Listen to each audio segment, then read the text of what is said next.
Сәлем, достар. Бұл мен Амин. Енді білесіздер, домбыра үйренесіздер. Бірінші сабақ. Мен қазақ тілін үйренем. Пока бізде бірінші сабақ болады. Так, біз бір ұшымен ұстаймыз тырнақты. Онда етпен ұстамаймыз, тырнақпен ұстаймыз. Сонда удобно болады. Алдымен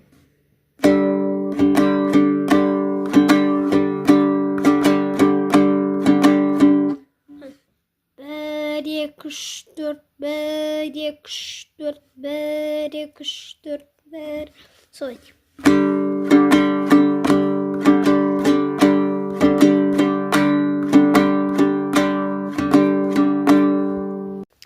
Енді келесі сабақ скоро өтеді.